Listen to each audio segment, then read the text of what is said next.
তো আল্লাহ এবার কি বলছেন, তোদেরকে আমি বানালাম বীর্য থেকে, অবয়ব দিলাম, সুম্মা আমাতাহু, এবার তোদেরকে আমি মারব, সুম্মা আমাতাহু ফাআকবারা, তারপরে তোদেরকে কবরে শায়িত করব।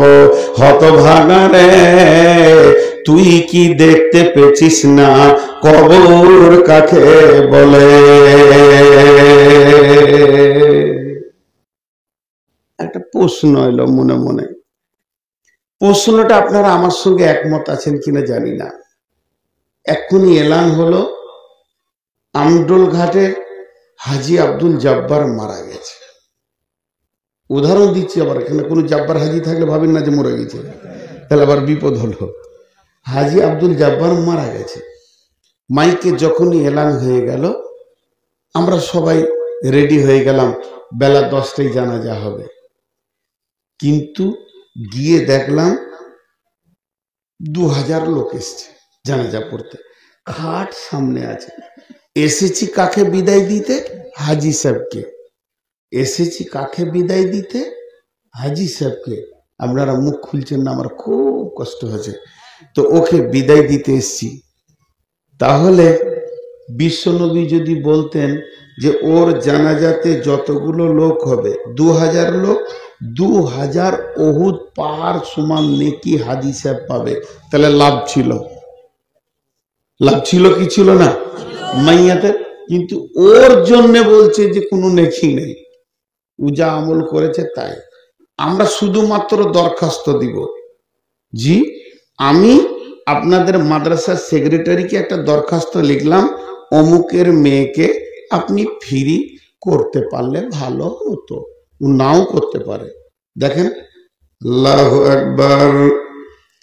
আল্লাহুম্মা গফিরলি হাইয়িনা ওয়া মাইতিনা ওয়া শাহিদিনা ওয়া গায়িবিনা ওয়া সাগীরিনা ওয়া কাবীরিনা ওয়া যাকারিনা ওয়া উনসানা।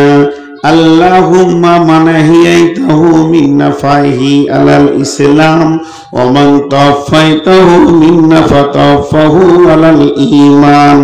আল্লাহুম্মা লা তাহরিমনা আজরাহু ওয়া লা তাফতিননা বা'দাহু। টোটাল 12টা শব্দ বললাম, তার মধ্যে একবার খালি ওর জন্য বলেছি। কি প্রথমে আবার কার জন্য দোয়া করছি? বাংলায় বলি, হে আল্লাহ তুমি জীবিতদেরকে মাফ করো, মৃতদেরকে মাফ করো। জি এ আল্লাহ তুমি হাজিরি যারা আছে এদেরকে মাফ করো, যারা গায়েব আছে এদেরকে মাফ করো, নারীকে মাফ করো, পুরুষকে মাফ করো, ছোটকে মাফ করো, বড়কে মাফ করো। মাইয়ের শব্দটা একবার এলো, কিন্তু বেরোলেন মৃত ব্যক্তির জন্য দরখাস্ত দেওয়া হলো, এর থেকে আর কিছু বলা হলো না। শুধু ওকি বলা হলো না, গোটা দুনিয়াকে বলা হচ্ছে এর ভিতরে আমার রব যদি মাফ করেন তো করবে। একদম খাস করে বলা হচ্ছে না যে হাজি আব্দুল জব্বারকে আল্লাহ মাফ করো, আমভাবে বললাম আল্লাহ মাফ করো। একটা ছেলেকে নিয়ে এলাম ভর্তি করতে আপনার মাদ্রাসায় ফ্রিতে, এমনি বললাম দেখেন যদি হয় তা হবে, না হয় না হবে। কিন্তু বন্ধুরে জীবিতর কথা আগে বললাম, তারপর বিশ্বনবী আবার কি বলছেন, হে জীবিতর দল, তোমরা যতজন জানাজায় শরীক হবে তোমাদের এক একজনের এক উহুদ পাহাড় করে নেকি হবে। শুধু তাই নয়, যদি দাফন কাফন করে একদম শেষ কমপ্লিট আসো, তাহলে এক একজন 2 উহুদ পাহাড় নেকি পাবি। লে মজা, মরলো হাজি জব্বার আর জীবিতরা গিয়ে 2 উহুদ পাহাড় করে নেকি নিয়ে আসছে। এটা কেন? এটা কেন? এটা কেন? এটা কেন মা বোন? এটা কেন? এটা এই জন্যই, এটা এই জন্যই। একটা ছোট্ট কথা 2বার বলবো, মুখস্থ করে নেন। কোন জীবিত ব্যক্তি মৃত ব্যক্তিকে দেখে, কোন জীবিত ব্যক্তি মৃত ব্যক্তিকে দেখে যদি তার চেতনা না ফিরে যে ওই লোকটা এখনই জীবিত ছিল, এই মাত্র মরে গেল, সমস্ত মাল আত্মীয় ছেড়ে দিয়ে একা একা কবরে গিয়ে ঢুকলো, এই দৃশ্যটা দেখার পর যদি কারো চেতনা না ফিরে, পৃথিবীর কোন মাদ্রাসার মৌলবি নাই যখন মদের বোতল ছাড়াবে, জুয়া ছাড়াবে এবং নামাজের কাতারে দাঁড় করাবে। আল্লাহর নবী দুই উহুদ পাহাড় নেকিটা এই জন্য দিল যে সবাই লোভ করে ভিড় করবে আর মৃত ব্যক্তিকে দেখবে আর ওর বিবেকের চেতনা খুলে যাবে। হায় রে শাহ সেকেন্দার বাসা হাজ মরিবারে কালে এই ওসিয়ত করেন ওয়ারিস সকলে, মরিলে আমার তরে শুনো বারে বার, কাফনের সাথে হাত বেদনা আমার, সকলিতে মিলে জুলে খাটিলিতে করে দুই হাত ঝুলাইয়া লইয়া যাইও মরে। এই হাল দেখে মোর যত মাখলুকাত আফসোস করিবে আর কহিবে বাক, সাত মুলুকের শাহ সেকেন্দার ছিল, সকলই থাকিল আজ খালি হাতে গেল। মৃত ব্যক্তি কথা বলে, মৃত ব্যক্তি যখন কবরে যায় তখন গোটা জানাজার লোককে বলতে বলতে যায়, এ বেহুশের দল হুঁশ কর রে, এ বেহুশের দল হুঁশ কর রে, এ বেহুশের দল, ভেড়ার দল, গাধার দল, হুঁশ কর আর ঘুমিয়ে থাকিস না। আমি কত জমি, কত জায়গা, কত টাকা আমার গুছানো নাই, ছিটিয়ে পড়ে আছে, ফেলে আমি চলে যাচ্ছি।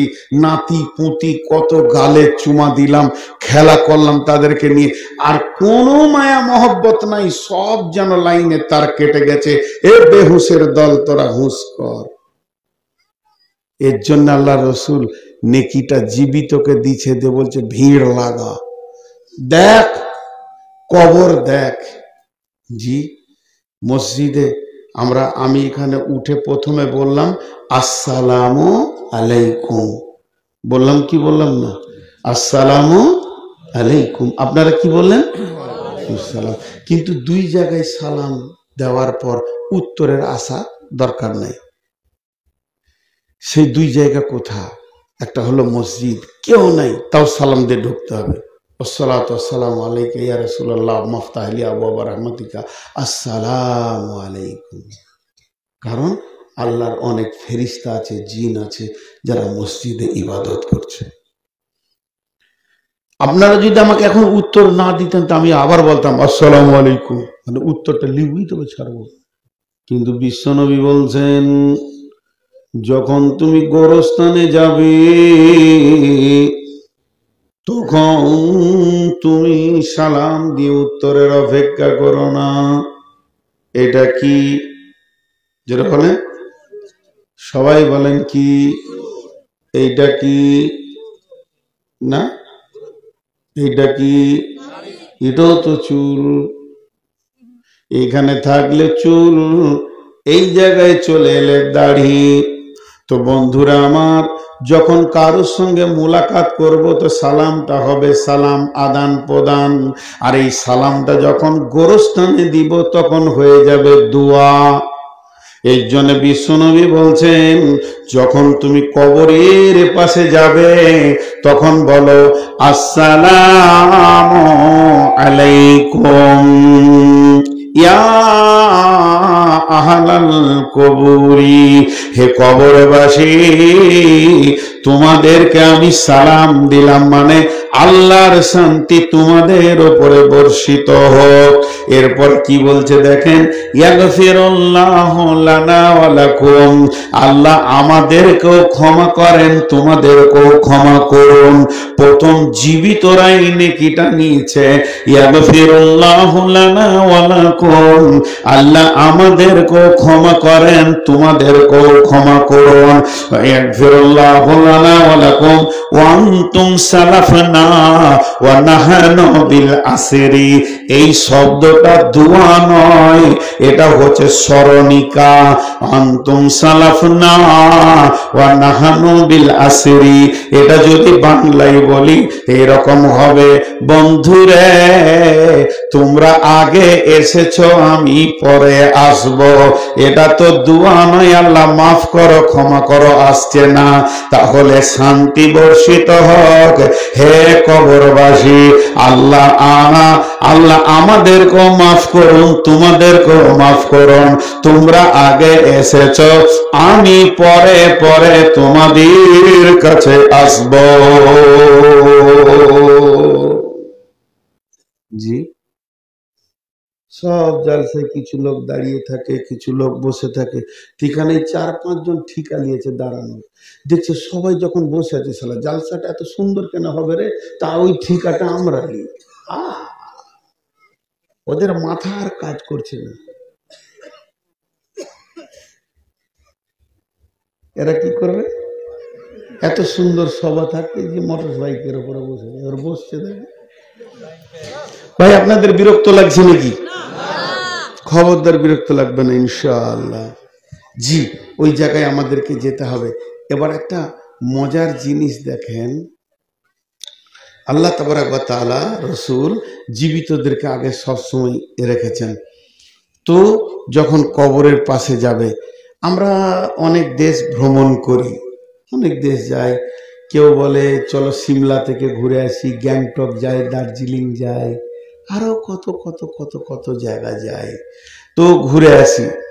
তো মুসলিম বোঝে না সিরুফিলার যে কাইফা কানা আকিবাতুল মুকাদ্দিবিন, পৃথিবী সফর করার কথা বলা হয়েছে, তাতে জ্ঞানের বিকাশ ঘটে।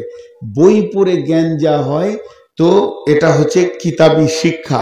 আর জ্ঞান আর শিক্ষা, শিক্ষা নিতে গেলে বই পড়তে হবে, জ্ঞান নিতে গেলে সফর করতে হবে। জ্ঞানের 98% লুকানো আছে সফরের ভিতরে। যত সফর করবেন, হ্যাঁ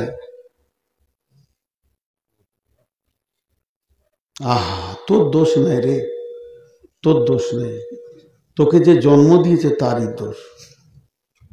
ফ্যাক্টরিটাই খারাপ, ওখান থেকে আমাকে লাইট মারতে মারতে দিয়েছিল, বয়স খুব বেশি 12-14 হবে, 12 হবে। তো কি বলছিলাম, বহু জায়গায় আমরা ঘুরি, কিন্তু দুটো জায়গা ঘুরে আপনাদেরকে আমি বলছি। একটা জায়গা আল্লাহ ডেকেছেন আপনাদেরকে, রসুলও বলেছেন এসো, আল্লাহ নিজে ডেকেছেন। সেটা কি, মানিস্তাতা ইলাইহি সাবিলা হজ্জুল বাইতি, তোমরা আমার ঘরে এসো। তাহলে যদি আপনি আমি কাবাতে যাই, উমরাতে যাই, হজে যাই, তাহলে ওখানে জ্ঞানের পরিপূর্ণ আছে শরীয়তের, সেই জ্ঞানগুলো আমরা পেয়ে যাব। এর জন্য আমার রব বলেছেন আয় আয় তোরা এখানে আয়।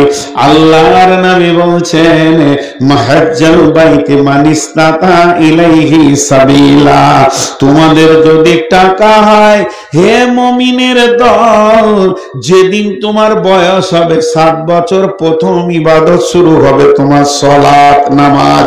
আর যেদিন তোমার টাকা হবে, আমাদের কি টাকা হলে ফার্স্ট চান্সে রোড সাইডে একটা জায়গা কিনতে হবে? জি না, আমার রব বলছে মুমিন তোমার টাকা হলে তুমি আমার ঘরে প্রথম হাজিরি দেবে, বিশ্বটা তোমাকে লোকাল আমি করে দিব। কিন্তু মুসলমান সেখানে যেতে রাজি নয়। এরপরে আর একটা সফরের জায়গা বলছি, টাকা থাক চাই না থাক, যখন বুঝবেন আমার ইমানের দুর্বল হয়ে গেছে, নামাজে আল্লাহকে মনে পড়ছে না, নামাজ পড়তে মন লাগছে না, আর হজে যেতে মন লাগছে না, ভালো কাজ করতে মন লাগছে না, তাহলে একটা জায়গা বলছি, মা বোন আমার কান করে শোনেন, আপনারাও যেতে পারেন, পোশাককে চেঞ্জ করতে হবে।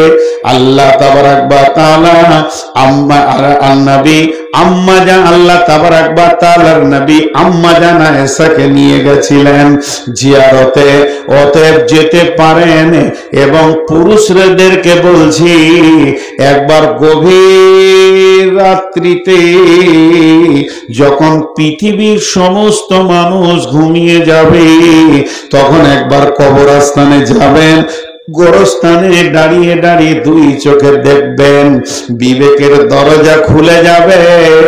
আব্বা মা, নানা নানি, দাদা দাদি, গাঁওয়ালা, মোড়ল, মাস্তান, আর ডন, আর কত সান্ডা, গুন্ডা, পান্ডা, তাহাজ্জুদ পড়নেওয়ালা, নামাজ পড়নেওয়ালা, জোর ডাকাত থেকে নিয়ে কত মাস্টার, কত ডাক্তার নীরব নগরে চুপ করে শুয়ে আছে। তারা আর কোনদিন পৃথিবীর বুকে ফিরে আসবে না, আর একবারও জিজ্ঞাসা করবে না বাবা কেমন আছো, কোন জায়গায় তারা পৌঁছে গেছে। বিশ্বনবী বলছেন, তুমি কবরে জিয়ারতে যাও, তাতে কবরবাসীর লাভ অত নাই, তোমার লাভ বেশি হবে। তোমার মৃতকে স্মরণ হবে এবং দুনিয়ার উপরে তোমার বেরাদতি আসবে, ঘৃণা আসবে। আখিরাত তোমার কাছে দরজা খুলে যাবে, আমলের ময়দানে তোমার মন জমে যাবে। আমি জিয়েছি, नाउजुबिल्लाह, নিজের কথাটা বলে ফেললাম। मुझे मंजूर नहीं कि अपनी बात क्या करूं, लेकिन बात ही से बताते ही तो मैं क्या करूं। আমি কবরে গোরস্থানে রাতেও গিয়েছি, দিনেও গিয়েছি, গিয়ে দেখেছি নীরব ভাবে সেই মুখগুলো মনে পড়ে। আব্বা মা, নানা নানি, দাদা দাদি, ভাই, আমার ফুপা, আমার চাচা চাচি কত ভালোবাসতো, তারা আর জিজ্ঞেস করছে না, নীরব নগরে শুয়ে আছে। বড় বড় আলিমে দ্বীন চুপচাপ শুয়ে আছে। সেই জায়গাটা আমরা স্মরণ করি না, নাই আমাদের কাছে। আমাদের কাছে সেই স্মরণিকাটা নাই, সেটা আমাদের কাছ থেকে হারিয়ে গেছে। জি, আল্লাহ তাবারাক ওয়া তাআলা বলছেন, তোদেরকে আমি যে রোডে ছেড়ে দিয়েছি, ওই রোডের সামনে রয়েছে কবর। আল্লাহু মুত্তাকাসুর হাত্তা যুরতুমুল মাকাবির।